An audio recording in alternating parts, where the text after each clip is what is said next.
Donc, pour ce faire, c'est facile. Vous vous rappelez dans notre modèle, modèle étudiant, nous avons créé une fonction filière qui permet de faire référence à la filière dans laquelle est inscrite tel ou tel étudiant.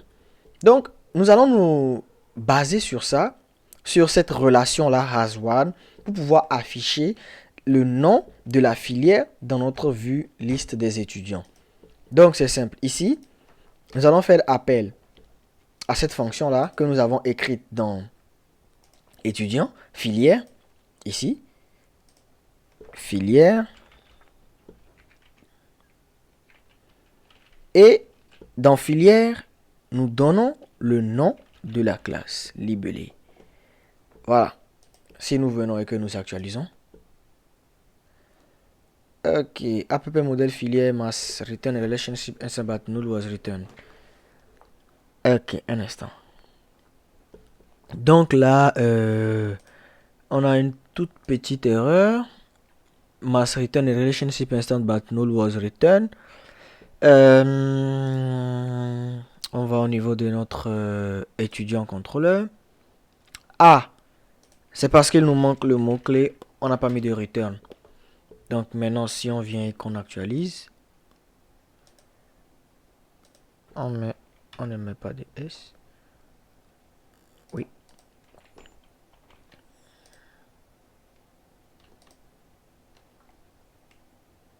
Libellé, description. Voilà. Donc normalement, si on actualise, voilà. Super. Donc l'erreur, c'était qu'on avait mis ça au pluriel, ce qui causait l'erreur. Donc on va essayer de remettre pour voir ce que ça va donner. Si c'est la même erreur, on actualise. Et voilà, il cause l'erreur. Donc c'est toujours préférable de le mettre au singulier. Donc ici aussi, on enlève, on actualise. Et voilà, tout s'affiche normalement. Donc les gars, maintenant nous arrivons à afficher la liste des étudiants. Nous arrivons à ajouter tout. Nous allons passer à l'étape supérieure, à la deuxième grande partie, qui sera la suppression d'un élément et la modification d'un élément. Donc les gars, on se retrouve. Alors les chefs, je peux dire maintenant que nous sommes bons et qu'il nous reste juste quelques petits tips pour être calés en Laravel. Donc dans cette formation de Laravel qui va nous permettre de maîtriser toutes les bases et d'être un pro, nous sommes maintenant dans la deuxième grande partie qui est l'édition et la suppression des éléments. Donc, au niveau de cette deuxième grande partie, nous allons rapidement commencer et entamer avec la suppression des éléments. Pour supprimer un élément à Laravel, c'est pas compliqué, c'est simple. Il suffit juste d'appliquer deux, trois méthodes. Il y en a plusieurs, mais ici, nous allons prendre la plus facile pour vous permettre de comprendre. Ici, pour commencer sur notre A, nous avons utilisé un A et une icône, font away sum, farfatrash, que vous voyez ici, qui donne une poubelle. Quand on va cliquer dessus, il va supprimer l'élément. Pour ce faire, nous allons créer un formulaire avec un input caché qui va nous permettre de, pour chaque élément sur lequel nous allons cliquer, il va renvoyer l'ID vers la route supprimée afin de pouvoir le supprimer. Donc c'est simple, tout ce que nous allons faire, c'est de créer une forme avec la méthode post.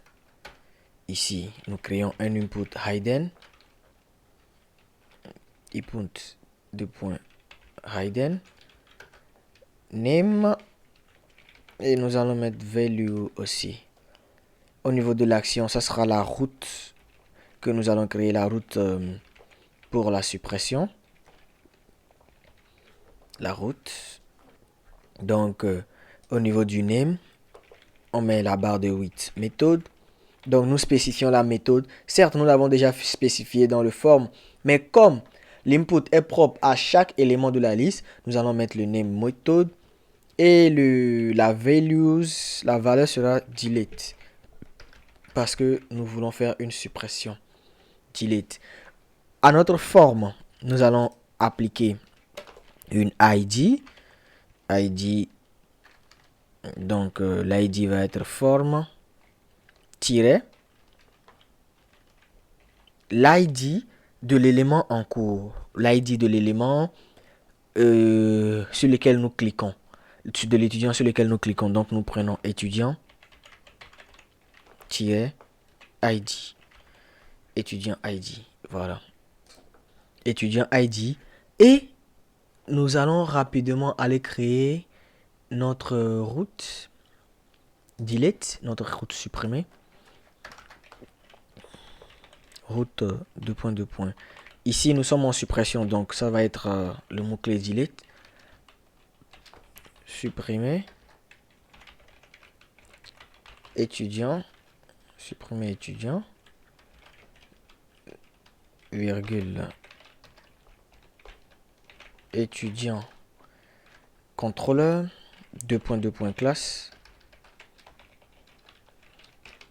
On va utiliser la fonction supprime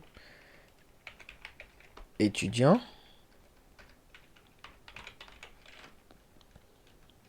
Et on va le nommer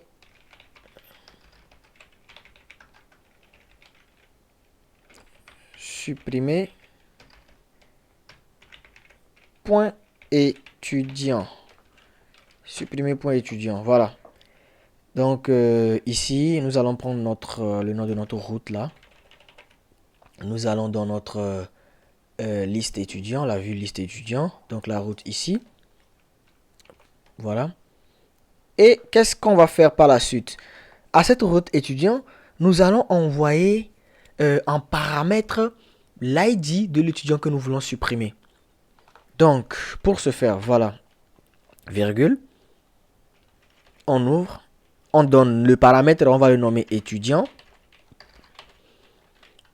Et on va lui dire qu'il va prendre la valeur de étudiant ID. Voilà. Étudiant ID. Donc, tout ça là, on met ça entre crochets. Tout ça entre crochets. Nous avons envoyé le paramètre étudiant à la route supprimer étudiant. Donc, maintenant, qu'est-ce que nous allons faire? Nous retournons sur notre web.php et au niveau du lien de notre route supprimer étudiant, on ajoute un slash, on met les crochets et on met le nom de notre paramètre à l'intérieur. C'est-à-dire que nous venons d'envoyer, grâce au bouton supprimer, qui est sur cette vue, le bouton rouge là, supprimer, nous avons pris l'ID de l'étudiant. Nous avons pris l'ID de l'étudiant ici et nous l'avons transmise à la route supprimer étudiant qui va prendre ça et travailler avec dans la fonction supprimer étudiant dans le contrôleur étudiant. Voilà. Donc, avant de passer au contrôleur et écrire la fonction, nous allons en finir avec ici. Maintenant, au niveau du lien, au niveau du clic, c'est simple. Voici ce qu'on va faire. On va mettre un on-click. On va d'abord demander un message de confirmation pour demander si vous voulez vraiment supprimer cet élément. Si oui, on lance la suppression. Sinon, on laisse la suppression. Donc, on-click. Et on fait un if. On fait un if confirme. C'est du JavaScript, hein, donc vous pouvez trouver tout ceci, tous ces codes-là en ligne. If confirme. Voulez-vous vraiment le message que nous voulons demander à l'utilisateur, voulez-vous vraiment supprimer cet étudiant? Donc, if confirme, voulez-vous vraiment supprimer cet étudiant? Il fait un document .get element by ID. Donc, il va prendre l'ID de ce formulaire-là. Il va prendre l'ID de ce formulaire-là. Par exemple, si c'est l'étudiant 1, ça sera 1 qui sera envoyé. Si c'est 2, ça sera 2. Si c'est 5, ça sera 5 qui sera envoyé. Get element by ID. Tout ce contenu-là, le ID, on le met là. Et quand on fait getElementById, tout ce qu'on va faire, c'est de submit. On submit et on est bon. Voilà. Donc, si on vient ici et qu'on fait un test, on clique dessus. Il va vraiment nous demander, voulez-vous vraiment supprimer cet élément? Si on clique OK, il va faire les traitements nécessaires. Si on clique annuler, il ne fera aucun traitement.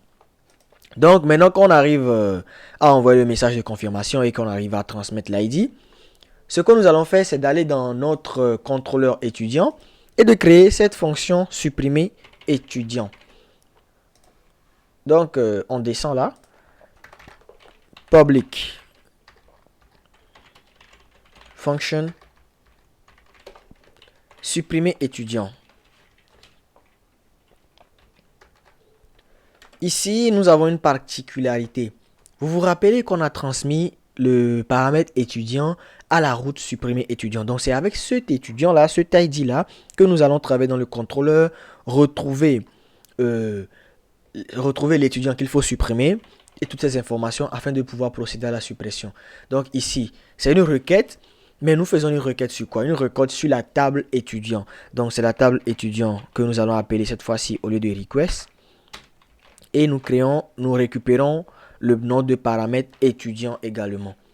Une fois récupéré, ici, nous allons effectuer une recherche sur le modèle étudiant. Pour ce faire, nous allons créer une variable find étudiant. Pour dire et retrouver étudiant en français. Find étudiant égal étudiant 2.2. Find étudiant. Donc pour rapidement expliquer ce code, c'est que on va prendre l'étudiant, l'ID de l'étudiant récupéré grâce à la vue. Et grâce à cet ID-là, nous allons effectuer une recherche approfondie dans la table étudiant. Donc, le mot-clé find permet de rapidement faire une recherche sur la classe et le modèle étudiant. Et il nous évite d'écrire de longues requêtes pour retrouver les étudiants. Voilà. Une fois que nous avons récupéré, nous pouvons tout simplement vérifier. Nous allons vérifier si l'étudiant a vraiment été retrouvé. Donc, on fait un if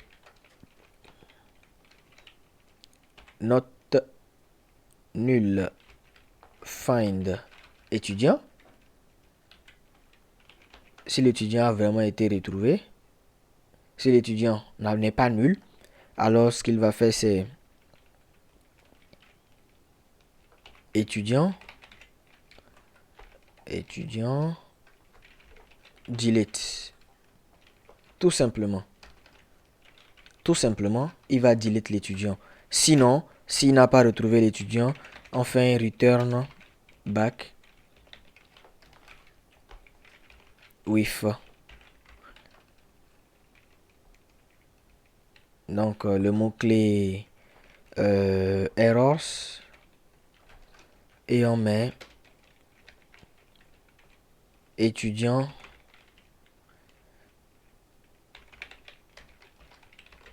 introuvable. On met étudiant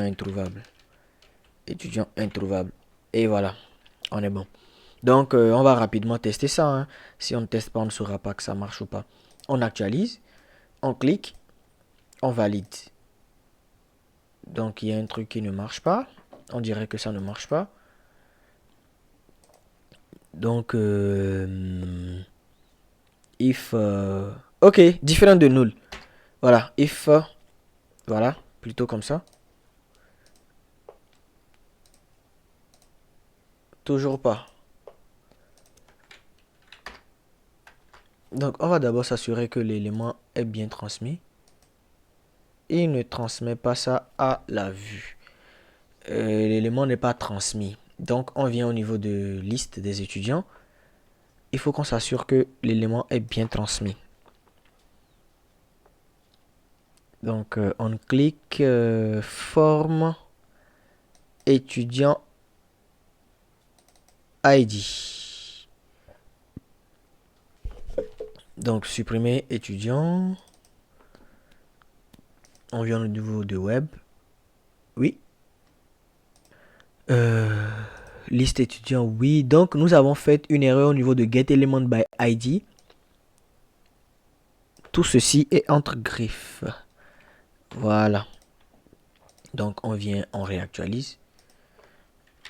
On réactualise tout ça. On clique et on valide. Voilà. Donc, ici, il nous dit supprimer étudiant 1. Page esprit. On a une erreur 419. Mais si on vérifie dans notre base de données, il est toujours là, il n'est pas parti aussi. On retourne. Oui. Donc, les gars, l'erreur 419 ici spécifie que le token CSRF n'a pas bien été utilisé. Voilà, ça veut dire que ici nous avons oublié de mettre le CSRF. Je vous ai dit ici que pour chaque formulaire que vous allez créer, il faut utiliser le token CSRF. Donc maintenant que nous allons utiliser, nous l'avions utilisé. Normalement, ça doit marcher tranquillement. On valide. On clique sur notre bouton. Oui. Et voilà. Il a supprimé. Si nous allons dans la base de données que nous actualisons, il n'est plus là. L'étudiant n'est plus là. Super. Donc, les chefs, on est bon. Côté suppression, on est bon. C'est la même méthode. Vous pouvez l'appliquer sur tous les projets. Il va marcher complètement à coup sûr. Il n'y aura pas de bug si vous respectez toute la procédure comme elle a été faite ici. Donc, pour retester, on va ajouter un étudiant. Lani Lanicia, AGRH, on ajoute. On ajoute un autre étudiant. Bracelet Vaudou, génie civil. On va sur la liste des étudiants. Voilà, Lanicia Vaudou. Et on essaie de supprimer celui-ci. Voilà, l'étudiant a été supprimé. Donc ici, ce qu'on peut faire de mieux pour améliorer, c'est de retourner un message de succès. Un message de succès, nous allons recopier celui-là. On copie, on colle. Success, nouvel étudiant, étudiant supprimé avec succès. Voilà, étudiant supprimé avec succès. Voilà. Donc ici, nous allons retourner plutôt la route, la liste des étudiants. Donc nous allons dans notre web, liste étudiants. Liste étudiants, on copie. Voilà. Et on s'assure que dans notre liste étudiant, il y a la session liste étudiant. Il n'est pas là, donc qu'est-ce qu'on peut faire? C'est de venir dans liste filière. Il n'est pas là aussi. Ajout étudiant, voilà. Et on copie, on colle. On va pas trop se casser la tête, les chefs. Le code existe déjà, donc on va juste copier-coller. Donc on actualise la page. On va rajouter un autre étudiant pour bien faire les choses. On ajoute informatique, on ajoute, oui. On va sur la liste des étudiants. Et on prend le premier, on fait. Voilà, étudiant supprimé avec succès. Super!